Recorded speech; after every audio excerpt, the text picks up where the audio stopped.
So my buddy Dave Zweifel mentions in his column in the Capital Times on Wednesday, he mentions my name so I can weigh in, comparing Mike Michelson, the staffer to Senator Stephen Nass of Whitewater, as sort of Joe McCarthy and Roy Cohn.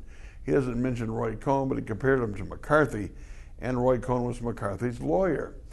Mike Michelson, who does a lot of speaking for Senator Nass, is a very conservative guy. I would call him a far right-wing Republican.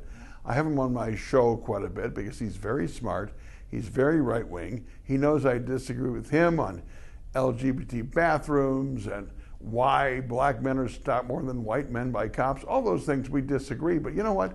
I'm a practitioner of the First Amendment. It's okay to disagree.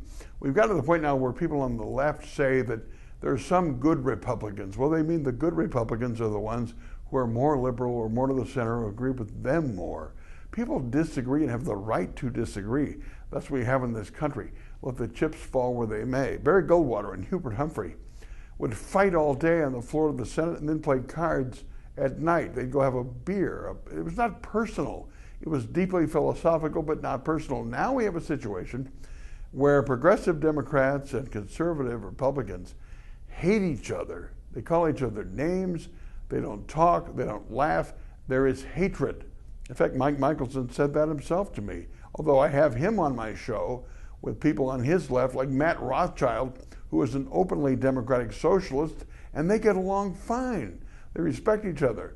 I've had Mike Michelson on my show with Joe Winnicke, the former state senator from Verona. They get along fine. They know they have different agendas, different philosophies, but they respect each other. We have the point now where if you're on the left and you say, well, only I care about civil rights and human rights, I know better than you because I'm on the left, you're no better than somebody who feels that way on the right, who's preachy, who wants to have moral superiority. That turns me off. It turns a lot of voters off. It turns a lot of voters off who voted for Donald Trump. That kind of arrogance of thought. There's no room for it. The emperor has no clothes. Free speech is still free speech. You start messing with my rights, like Trump, when he did his Muslim ban, I criticized him as well as a lot of you did, being far too broad in scope. Telling a businessman from Toronto couldn't go to Boston on the weekend. Come on, give me a break. They backed off on that. And when they overstep, we should be very vigilant in criticizing. But people say things and they run their mouth. That's part of the discourse. But this kind of superiority and this kind of condemnation to the other side as being inferior, it's a big turnoff. My 2 minutes, my 2 cents are brought to you by Edge Construction and Capital Consultants. Bill McCoshen, a lobbyist to work for Tommy, knows how to get things done. We can talk about this and more tomorrow at 8 on the Mitch Henck Show on madisontalkers.com.